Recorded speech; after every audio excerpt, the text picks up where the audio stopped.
दोस्तों नमस्कार, मैं हूं राम कुमार राही।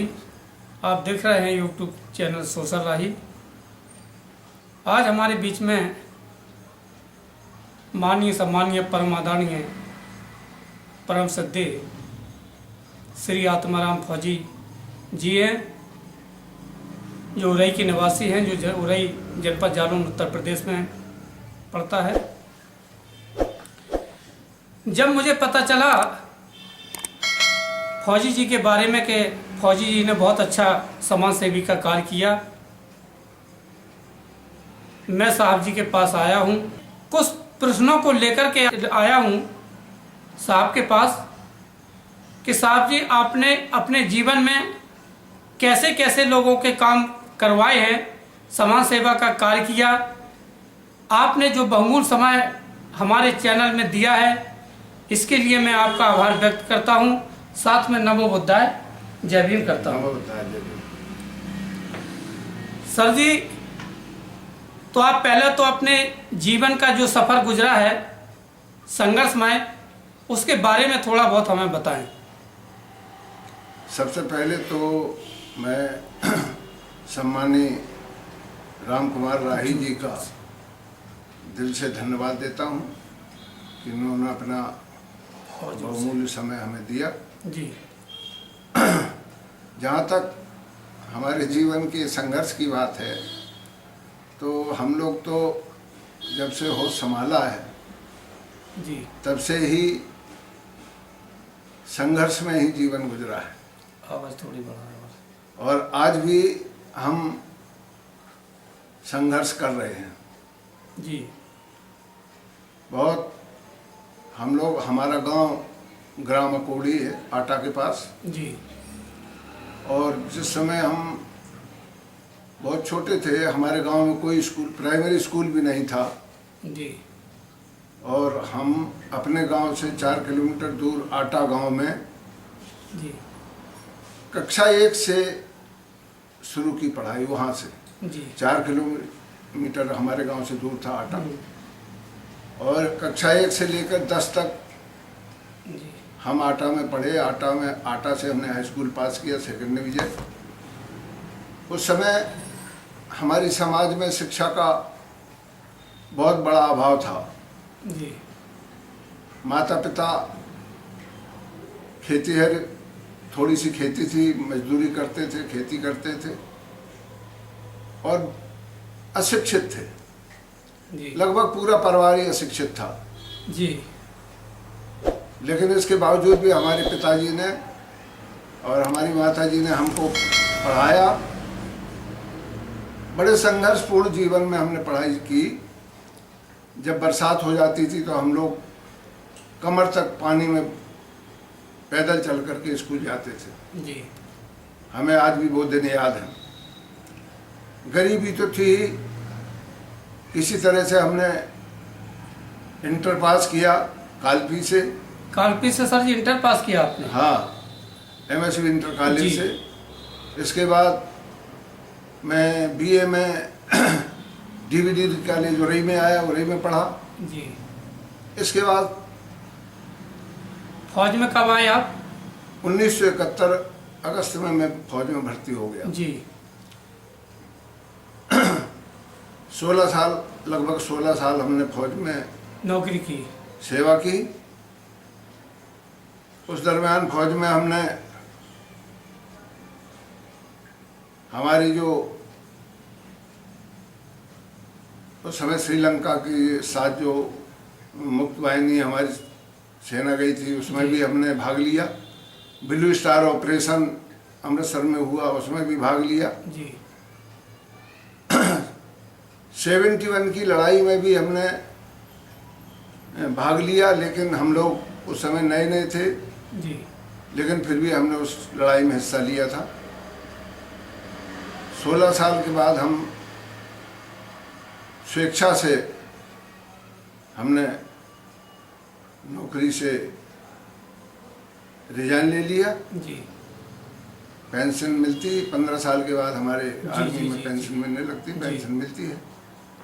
क्योंकि हमारे सारे बच्चे गांव में रहते थे और गांव का माहौल ऐसा नहीं था कि उनको पढ़ाया जाए। बच्चे भी हमारे आटा में ही पढ़ते थे जी। तीनों बच्चे।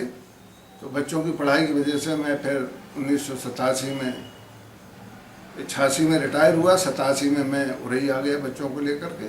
पहला कदम सर जी आपने जब राजनीति में रखा तो कब से शुरुआत की आपने राजनीति की? हुआ यह कि 1987 में मानवर काशीराम साहब बाबू रामाधीन जी के घर आए हुए थे जी। और हमारे एक रिलेटिव हैं, वो भी बहुजन समाज पार्टी के फाउंडर मेंबर रहे जी। हैं, जमुना दास जी बौद्ध जी जी। उनके सानिध्य में हम मानवर काशीराम साहब से बाबू रामाधीन जी के घर पर मुलाकात हुई जी।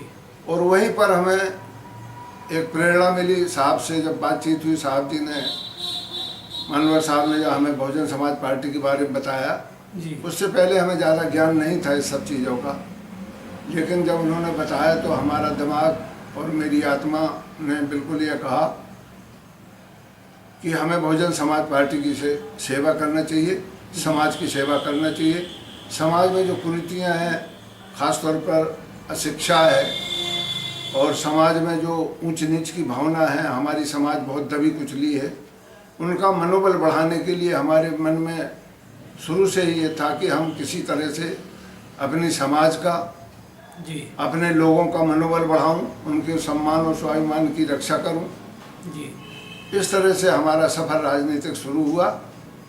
और चूँकि मैं फौजी हूं तो जो दबंगी है वो कुछ हमारे पारिवारिक जी जी जी, हम इस चीज़ को दोहराना चाहते थे। मिली और इसके बाद फिर कुछ हमें हमारी फौज की सेवा के बाद हमें ये हमारा जो मनोबल है वो समाज के लिए बहुत बढ़ा।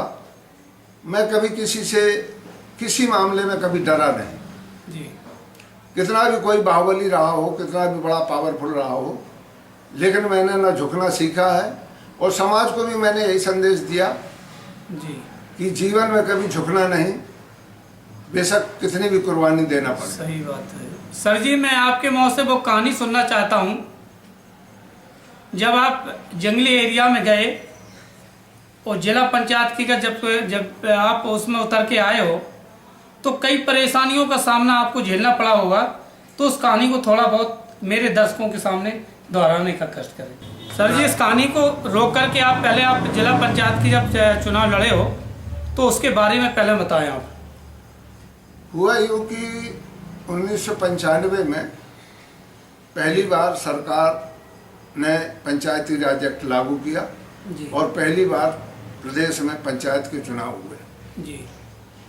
तो उस समय 1995 में हमारी पत्नी अकबरपुर इटौरा से लड़ी जी और मैं मई से लड़ा था। जी। इत्तेफाक से मैं हार गया था और पत्नी हमारी चुनाव जीत गई थी जिला पंचायत सदस्य इटौरा जी, से जी, पहली बार 1995 में। जी। हमारी पत्नी कुसुमा देवी, श्रीमती कुसुमा देवी जीती, इटौरा क्षेत्र से जीती। अकबरपुर इटौरा से। अच्छा। तो वहाँ से फिर हमने राजनीतिक जीवन हमारा एक्टिव हो गया। जी। हमारी पत्नी प्रतिनिधि हो गई, हम भी उसमें सहभागी रहे। इसके बाद 2000 में मैं दोबारा मई से लड़ा जी। मई रामपुरा से जी। और 2000 में मैं निर्वाचित हो गया। कितने वोट मिले थे सर जी आपको? उस समय मुझे 19,446 वोट मिला था और उत्तर प्रदेश की सबसे बड़ी जीत थी हमारी जी। क्योंकि पूरे ब्लॉक में, रामपुरा ब्लॉक में अकेली सीट एक ही थी रामपुरा ब्लॉक में, मई रामपुरा जिला पंचायत की। जी। तो करीब 46,000 वोट गिरा था जी। और 7 कैंडिडेट थे।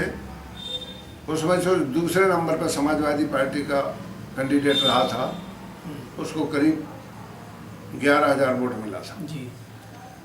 तो इस तरह से मैं जब जिला पंचायत सदस्य बन गया तो चूँकि हम बीहड़ क्षेत्र से जिला पंचायत सदस्य बने, रामपुरा में नदिया के उस पार हम अनुसूचित जाति की बस्ती बहुत हैं जी। नरौल, पूसेपुरा, हाँ, कदमपुरा, ये करीब 10-15-20 गांव, उसमें ज़्यादातर 80-90% अनुसूचित जाति की बस्ती है और बहुत पिछड़ा हुआ क्षेत्र था जी। यहाँ ये स्थिति थी कि अगर कोई बीमार हो गया बरसात में तो वो पैदल चारपाई पे ही इलाज करके सर जी उस क्षेत्र में रास्ते भी नहीं थे, रास्ते भी नहीं थे, सड़कें नहीं थी, सड़कें नहीं थी जी। तो हमने फिर सबसे पहला बीड़ा उठाया कि हमने सारे गांवों को बेड़ीली एरिया वाले, हाँ सारे गांवों को हमने सड़कों से जोड़ने का बीड़ा उठाया जी। और आज की तारीख में ऐसा कोई गांव नहीं है जिस गांव को हमने सड़क से ना जोड़ा हो जी। हमने बहुत काम करवाया। उस समय सुनिश्चित रोजगार योजना थी, पहले कच्चा काम करवाए, इसके बाद फिर उसको पक्का करवाया। एक किस्सा ऐसा हुआ कि राठौरनपुरा से मध्य प्रदेश बॉर्डर हम सड़क डलवा रहे जी। उसके बीच में बहुत सारी कदमपुरा के आगे बहुत सारी पहाड़ियाँ थी जी, उनको कटवाना था। अब वो लेबर से तो कट नहीं सकते, नहीं कट सकते, तो हमने 2 JCB मशीन लाहौर से मंगवाई और पहाड़ियों को कटवा रहा था। उसी दरमियान रात को करीब 12-1 बजे, क्योंकि रात को काम बंद हो जाता है, मशीनें खड़ी थी, तो पहलवान गुजर जो डकैत था उस क्षेत्र का जी। वो आया और उसने सारी दोनों मशीनों का अपहरण कर लिया। हमारे जो वो काम करने वाले थे उनका सबको पकड़ लिया, बैठा लिया जी। और बोला कि हम इधर काम सड़क नहीं बनने देंगे जी। हमारे आदमी ने हमें खबर की कि ऐसी ऐसी स्थिति है, तो मैं तुरंत दूसरे दिन सुबह भागा पहुंचा उनके यहाँ। तो वो चूंकि डकैतों का अपना एक क्षेत्र होता है, उनकी एक अड्डी होती है, तो अड्डी होती है, दूसरा क्षेत्र ऐसा है वो कि अगर पुलिस भी आसानी से नहीं पहुंच सकती है। तो मैंने पहलवान को खबर पहुंचवाई कि मैं उससे मिलना चाहता हूँ। हालांकि खतरा बहुत था, लेकिन मैंने अपनी जान की परवाह नहीं की जी। हमने कहा जो होगा देखा जाएगा, लेकिन जी। ये सड़क तो हमें बनवानी है। मैं मिला, उससे मिला, उसने अड्डी पे मुझे बुलवाया। बहुत करीब 40-50 लोगों का गैंग था, सभी असलाह वाले थे, एक से एक खूंखार डकैत था उसमें। लेकिन मैं भयभीत नहीं हुआ जी। उनके बीच में गया तो पहलवान ने कहा कि भाई आप यहाँ से प्रतिनिधि चुन लिए गए और हमारे लोगों ने आपको वोट दिया, चुनाव लड़ा, अब आप हमारे ऊपर जी इस तरह का हमारे साथ गलत काम कर रहे हैं। हम कौन सा गलत काम? बोले आप ये सड़क बनवा रहे हैं, अगर ये सड़क बन गई तो पुलिस सीधी दलदलाती हमारे अड्डी तक आ जाएगी जी, और हमारा रहना मुश्किल हो जाएगा यहाँ। तो मैंने कहा कि देखो यार, पहलवान चूंकि कम पढ़ा लिखा आदमी था जी, मैंने उसको समझाया। एक दिन पूरा लग गया, हालांकि उन्होंने हमें खाना वाना भी खिलाया और हमारे साथ कोई ऐसी बदसलूकी नहीं की, ना कोई अभद्र व्यवहार किया, इज्जत की, उन्होंने हमारा सम्मान किया। हमने उनको बहुत ढंग से समझाया मानसिक तौर से जी। हमने कहा देखिए पहलवान, आपका गांव है और बहुत सारे गांव हैं बीहड़ के, यहाँ अध्यापक नहीं आ पाता, शिक्षा जब तक शिक्षा सही नहीं बात है, शिक्षा का स्तर गिर जाएगा तब तक कुछ होने आगे नहीं बढ़ सकता है। गांव की स्थिति बहुत खराब है, बहू बेटियों की शादी ब्याह में परेशानी आती है। जितने बीहड़ के गांव हैं सब पिछड़े हुए हैं, देश आगे बढ़ रहा है और आप पीछे से हमारा विनम्र निवेदन है कि समाज के लिए और इन भोले भाले बच्चों के लिए कम से कम शिक्षा का द्वार खोलो, अध्यापक पढ़ाने आने लगे, उनका डर का माहौल ख़त्म हो। कम से कम आप इतना निवेदन है हमारा कि इतना करें कि इस रोड को बनने दें। आप तो कहीं भी अड्डी बना लो, इतना बड़ा जंगल पड़ा है, कहीं भी बना सकते, यहाँ से हट के दूसरी जगह चले जाओ, जंगल के किनारे भी जा सकते हैं। हाँ, लेकिन मेहरबानी करके इस रोड को बन जाने दो। किसी तरह से मैं उसको समझाने में कामयाब हो गया और शाम को मैं उनसे विदा हुआ। उन्होंने हमें सम्मान पूर्वक विदा किया जी। और इसके बाद कहा कि जाइए फौजी, आप रोड डलवाइए और भी जो भी हमसे मदद होगी। हमने उनको इतना अच्छे तरह से मोटिवेट किया कि उन्होंने हमें आश्वासन दिया कि और जो भी कोई मदद होगी गांव के हित के लिए मैं वो काम करूंगा। और उन्होंने हमेशा हमारी, जब भी समाज के हित में कोई भी बात आई तो वो बेशक डकैत थे, लेकिन उन्होंने हमारी बात हमेशा समाज के हित में मानी। सही। और हाँ, आज की स्थिति में यह है कि बीहड़ के गांव का बहुत अच्छा विकास हो रहा है, स्कूल बराबर चल रहे, अध्यापक लोग जा रहे, गांव में बहू बेटियों की पढ़ाई लिखाई ठीक हो रही है और शादी ब्याह भी हो रहे हैं। मतलब एक शिक्षा का आपने बहुत बड़ा अपने जीवन में कदम उठाया है। नहीं, वहाँ का पिछड़ा क्षेत्र तो वैसे ही था, बहुत पिछड़ा था, और पिछड़ जाता, बहुत पिछड़ा था। वहाँ शिक्षा बहुत पीछे चली जाती। वहाँ कई आदमी आपको आज भी ऐसे मिल जाएंगे जिन्होंने रेलगाड़ी नहीं देखी अभी। जी नहीं देखी होगी। ऐसे ऐसे आदमी वहाँ पर हैं। तो हमारा जीवन का मुख्य स्रोत हमें मालूम है, बाबा साहब ने हमें बताया है, मानवर काशीराम साहब ने बताया, जब तक शिक्षा नहीं है तब तक जीवन व्यर्थ है। जी कोई भी इंसान बिना शिक्षित हुए आगे नहीं बढ़ सकता। और हम अपनी समाज में फाइनेंशियली तो हम ज़्यादा मदद लोगों की नहीं कर पाए, करते, सही बात है। लेकिन हमने जितना भी बना हमने लोगों को जागरूक किया, शिक्षा के लिए प्रोत्साहित किया। और हमने अपने परिवार के रिश्तेदारों के करीब 18-20 बच्चे हमने फ्री पढ़ाए, अपने घर में रखे। सर जी अपने घर पे रखते थे बच्चों? घर पे रखते थे, उनको पूरा खर्चा हम देते थे। पूरा पढ़ाई का खर्चा आपने वहन किया? किताबें, खर्चा, पढ़ाई लिखाई सब कुछ हम ही करते थे। हमारे घर परिवार के रिश्तेदारों को करीब 18-20 बच्चे हमने अपने घर में पढ़ाए। इसके साथ साथ हमने एक मध्य प्रदेश में सीहोर जिला में एक सिद्धिगंज जगह है आष्टा ब्लॉक में जी, वहाँ पर इमानुअल पब्लिक स्कूल खोला हमने। वो आदिवासी क्षेत्र है जी, मालवा का क्षेत्र है, आदिवासी बहुल क्षेत्र है। वहाँ हमारे स्कूल में करीब 300 बच्चे पढ़ते हैं, उसमें करीब 200 सवा 200 बच्चे आदिवासी हैं। और उनमें जितने आदिवासी गरीब बच्चे हैं उनसे हम किसी तरह की कोई फीस नहीं लेते हैं। क्या बात है सर। करीब 20-25 बच्चे ऐसे हैं जो बहुत गरीब हैं, उनसे ना हम फीस लेते हैं बल्कि उनको किताबों की और सहयोग करते हैं। तो ये हमारा स्कूल वहाँ शिक्षा का चल रहा है। बाकी यहाँ जितना भी हम समाज के लिए कर सकते थे हमेशा हमने गरीबों की मदद की, गरीबों की लड़ाई लड़ी। और कई बार तो हमारे ऊपर राय जी आपके अप्रत्याशित बातें बताएं जी जी कि जैसे एक कमजोर आदमी को एक दबंग कोई मार रहा तो मैंने ये नहीं देखा कि ये कमजोर कौन है, हम कमजोर के पक्ष में खड़े हो गए। और एक बार तो ऐसा हुआ कि हमारे खिलाफ भी FIR लिख गई और कमजोर ने और दबंग से समझौता कर लिया, हमारे ऊपर मुकदमा लिख दिया। तो ये एक बार ऐसा भी हो चुका, लेकिन हमने हमेशा कमजोर लोगों की मदद की। और सबसे ज़्यादा हमारा जो फोकस रहा है वो स्वाभिमान जिंदगी जीने के ज़्यादा रहा। जब एक और उदाहरण है, जब उसरगांव कांड हुआ जी, ठाकुर वर्सेस अहरवा जी, तो उसमें पूरे जिले को मालूम है कि पूरा बुंदेलखंड का ठाकुर लामबंद हो गया था जी। और उस लड़ाई को, चूंकि स्वाभिमान की सम्मान की लड़ाई थी, जी जी जी, उस लड़ाई का हमने फिर रविदास महासंघ यहाँ बनाया, सब लोगों ने, पूरी समाज ने मिलके। जबकि मैं उस समय लोकसभा प्रभारी था, इसके बावजूद भी मुझे रविदास महासंघ का समाज ने मिलकर के अध्यक्ष बनाया। और मैंने उस उसरगांव कांड को पूरी तरह से लड़ा और स्वाभिमान के साथ उसमें हमने जीत हासिल की। तो हमारा एक ही संदेश है समाज में कि एक दिन मरना सभी को है। सर जी थोड़ा बच्चों के बारे में और बता दें कि आपने शिक्षा का तो बहुत अच्छा प्रचार प्रसार किया है और जान की बाजी भी लगा के लोगों को पढ़ाने का काम किया, और आप अपने बच्चों की पढ़ाई के बारे में थोड़ा हमें और बता दें। देखिए हमारे 3 बेटा हैं, 3 बेटियां हैं जी। बड़ा बेटा, हमारे 6 बच्चे, 3 लड़के 3 लड़कियां पोस्ट ग्रेजुएट हैं जी। बड़ा बेटा हमारा पहले नौकरी करता था, इसके बाद उसने अपना खुद का बिजनेस लखनऊ में जी घर है, उसने अपना खुद का बिजनेस डाल लिया जी। बसेरा रियल एस्टेट का जी, काम जी। है उसका। और बीच वाला बेटा हमारा PCS अधिकारी है जी, सप्लाई ऑफिसर है। और छोटा वाला बेटा 4 नौकरी छोड़ के 5वीं नौकरी कर रहा है जी। बहुत ब्रिलियंट है वो। 5वीं नौकरी कर रहा है? हाँ। किस विभाग में? वो बिजली विद्युत विभाग में है, UPPCL में जी। As a senior account officer. उसको वो अच्छा। 3 बैंकें छोड़ी उसने, स्केल 3 में यूनियन बैंक में था वो जी। और अब वो सीनियर अकाउंट ऑफिसर में ज्वाइनिंग हुई थी। अब इस समय फाइनेंस का बहुत बड़ा अधिकारी है, शक्ति भवन में बैठता है जी। छोटा बेटा।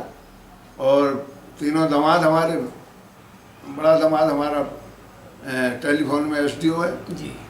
और बीच वाला दामाद हमारा अकाउंटेंट है जी। और छोटा वाला दामाद बैंक में PO है। 3 बेटियां हमारी B.Ed BTC और TET वगैरह सब पास हैं। और इसके बाद हमारे बहुत साथ नाती जी भी जी हैं। जी जी। भगवान की कृपा से मतलब आप सारे लोगों के सहयोग लोग से- पढ़े लिखे हैं। हाँ, सब आपने अगर well दूसरे को educated पढ़ाने हैं। का काम किया है तो सर जी हकीकत में आपने वो काम बच्चों के लिए भी किया है हाँ। कि बच्चों को भी आगे बढ़ाया और समाज के लोगों को भी आगे बढ़ाने का हाँ। काम किया है। सर जी आप मेरे चैनल में आए, मैं आपका बहुत आभार व्यक्त करता हूँ, साथ में नमो बुद्धाय जय भीम करता हूँ। जय भीम।